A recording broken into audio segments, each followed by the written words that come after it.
tatlo na yung meron ka sa Kaiser. Investment, healthcare, at life insurance. And maraming kumukuha ng Kaiser kasi 7 years to pay lang 'to.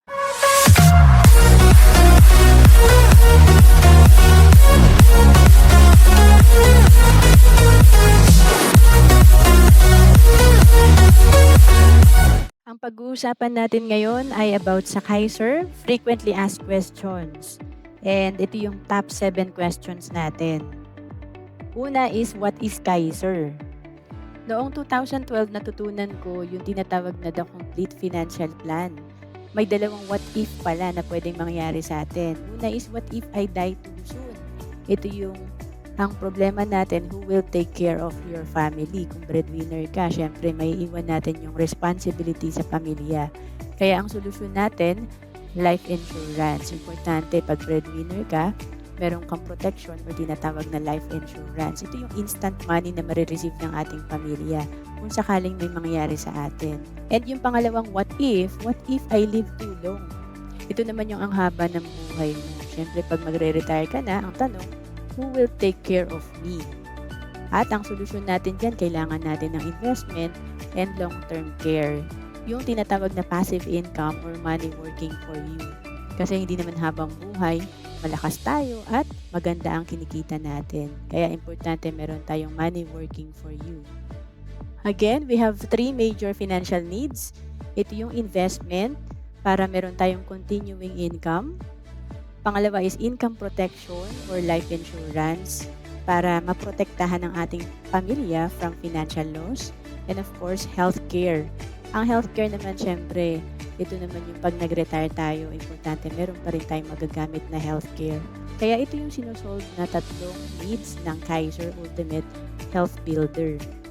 So again, ang Kaiser tinatawag din usually na 3-in-1 kasi tatlo na yung meron ka sa Kaiser.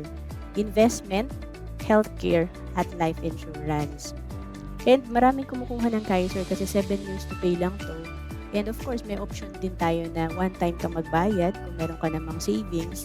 And ang maturity nito 20 years. Ibig sabihin, pagkatapos mo magbayad ng 7 years, another 13 years waiting, total of 20 years. Ito yung mature na yung plan mo at pwede mo nang kunin yung fund mo pag kailangan mo na or kung talagang gusto mo na ma-enjoy yung fund mo. Number 2 question, legit ba ang Kaiser? Kaiser was founded on June 8, 2004. And ang President and Medical Director ng Kaiser ay si Dr. Leah Uyolo. Yung head office namin ay nasa Makati. Kaiser ay isang HMO company, duly accredited ng DOH, Bureau of Health Facility Services. So kung gusto nyo i-check yung ating registration, we have dito yung link na www.insurance.gov.ph. Makikita natin dyan yung Kaiser International Health Group Incorporated. Ito yung license number niya as HMO company. And sa SEC din, registered tayo. Punta lang kayo sa secexpress.ph, type nyo yung Kaiser, makikita nyo dyan yung SEC registration number. Sino ang mga nag-apply na sa Kaiser?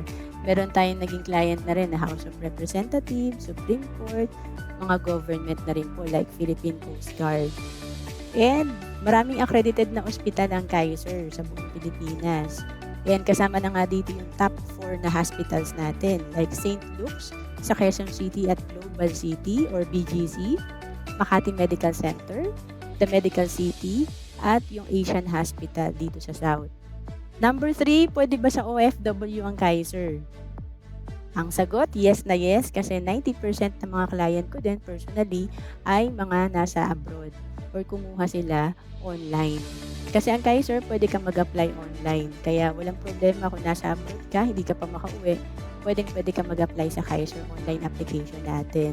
And dito sa makikita nyo, may mga nag-claim na rin tayong mga OFW from Israel. At nandito yung mga details ng mga na-claim nila. Kasi yung iba sa atin na aksidente, namatay. So, ito yung mga picture ng pamilya nila. And ako personally, dahil nga OFW rin ng mga client ko, meron na rin tayong mga naka-fully paid ng Kaiser. Ito yung from Hong Kong, si Miss Senya. Sa Israel naman, si Miss SP. From Taiwan, si Amelie na nandito na rin sa Pilipinas, umuwi na.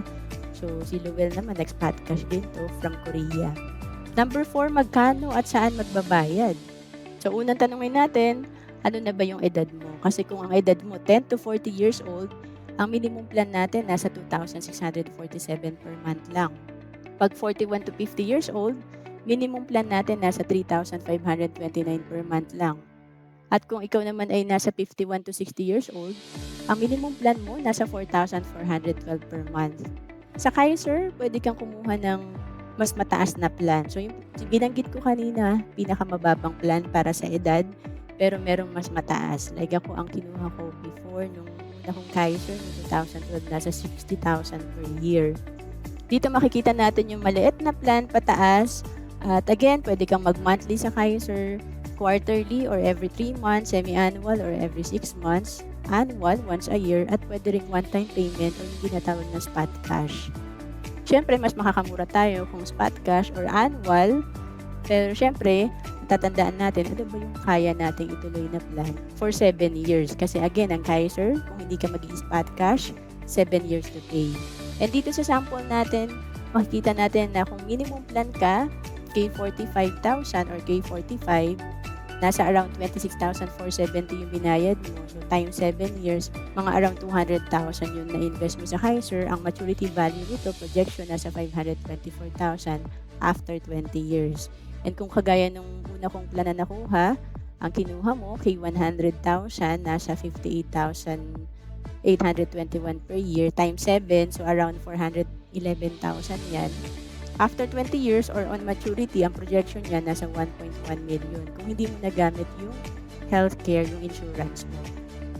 Again, the higher the plan, the higher the benefit. The higher yung projection natin after 20 years. Saan tayo magbabayad? Sa IMG or International Marketing Group na account. Ako ay isang member ng IMG, exclusive broker kami ng Kaiser, so sister company kami ni Kaiser. And ang pagbabayad usually, bank deposit, kung gusto talaga pumunta sa bangko, nagde-deposit ng face-to-face, manual, and usually yung iba naman nag-online banking. Marami tayong kapartner na bank, meron tayong BPI, BDO, yung iba nagbabayad through GCash para mas convenient. Anong pagkakaiba nito sa short-term healthcare? Ang Kaiser kasi tinatawag na long-term healthcare. Ito yung health savings account. Kasi dito, ang nagustuhan ko, even beyond 60 years old ka na, meron ka pa ring healthcare. Magbigay lang tayo ng sample na pagkakaiba. Number 4, halimbawa, sa short-term healthcare, no accumulation of unused health fund. Ibig sabihin, pag hindi ka nagkakasakit, every year kasi ang bayad mo sa short-term healthcare, goodbye premium na. Pero dito sa long-term healthcare sa Kaiser, all unused health fund accumulates with interest. Kaya maraming kumukuha na OFW kasi kapag hindi mo naman nagagamit yung savings mo dito or healthcare, nagiging savings siya na may interest. Number 5, no return of premium for non-utilization. So again, pag nagbayad ka, nagkasakit or hindi, goodbye premium, parang car insurance. Pero sa Kaiser, with return of premiums up to 85% of the contract price for the non-utilization during the paying period.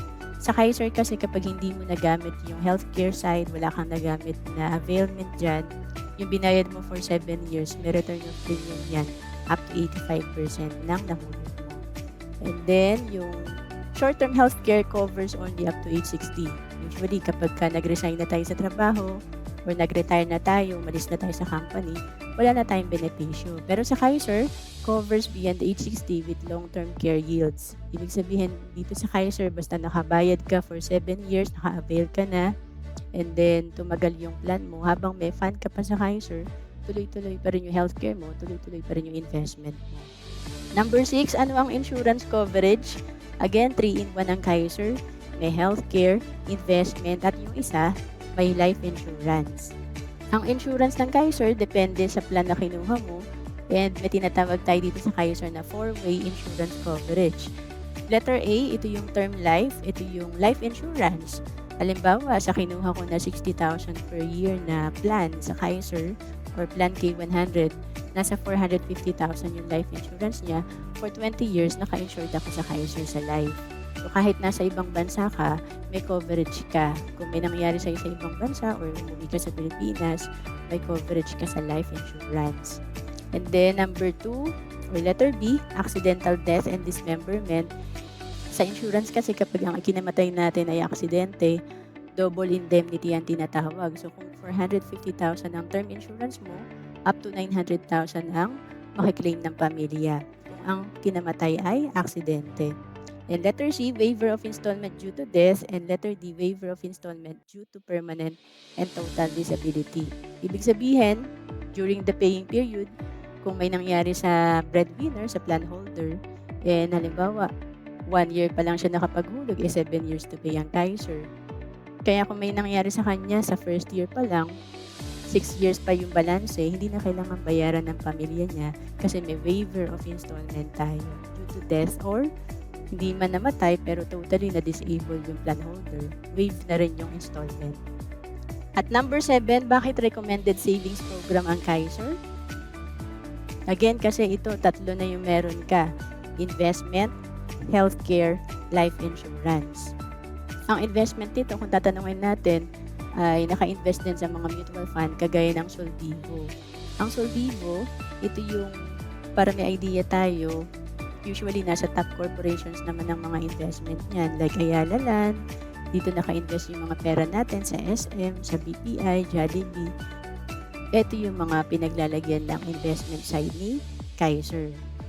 Pag-sample tayo dito, kung 60,000 ng premium mo, times 7 years, around 420,000 yung investment mo sa Kaiser.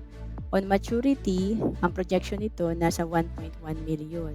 At halimbawa, kung age 30 ka nagsimula, pag edad mo ng 60, kung hindi mo naman kinukuha yung fund mo after 20 years, itong 1.1, tumutubo pa rin siya. Halimbawa, kung 10% per year ang kinikita niya, ang projection nito, nasa 3 million. Pag edad mo ng 60, or pagdating ng retirement mo. At kung 10% tabi ang kikitain niya, may 300,000 kang passive income or 25,000 per month na passive income. So again, the higher the plan, the higher the benefit. Kaya mas mataas yung projection natin on maturity. Again, bakit namin recommended kung Kaiser? Kasi may tinatawag na solid financial foundation at kapag meron tayong Kaiser, na-jumpstart agad natin yung ating solid financial foundation. Meron tayong investment, protection or life insurance for 20 years at meron pa tayong healthcare. Noong year 2020, nakapag-claim na rin kami sa Kaiser dahil noong 2019 namatay yung brother ko. At dito makikita niyo yung nanay ko, nag-claim kami ng insurance ng kapatid ko. And then na-transfer ng fully paid yung plan niya sa pamangkin ko. And kami mag-asawa, tag-2 Kaiser na rin kami, parehong fully paid. Ito yung sample na makukuha natin na certificate of full payment kapag fully paid na tayo sa Kaiser. So yung pangalawang Kaiser ko, ito yun. Noong 2023 ko kinuha and then dahil spot cash yung pangalawang Kaiser ko, one-time payment ang ginawa ko, na-issuehan agad ako ng certificate of full payment. And yung husband ko, yung unang Kaiser niya, na-claim niya na rin kasi nag-mature na. Yung una kasing plan ng Kaiser ay 15 years maturity. So 2009 siya nag-start sa Kaiser, nag-mature noong 2024. At kung gusto mo pang matuto sa Kaiser at kung gusto mo mag-request ng proposal, kung interesado ka, i-message mo lang ako sa Facebook. Ang pangalan ko sa Facebook ay Roan Celis Capistrano. Nandito yung messenger link ko.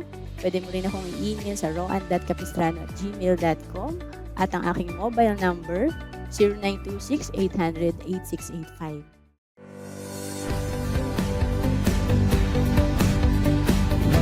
Bawat Pilipino dapat maging handa sa mga oras na hindi natin inaasahan. Gaya ng biglaang pagkakasakit, dapat may pondo tayo na magagamit. Sa oras ng pangangailangan, dapat may magmamalasakit. At sa pagtanda, walang pangamba, dapat may mag-aalaga.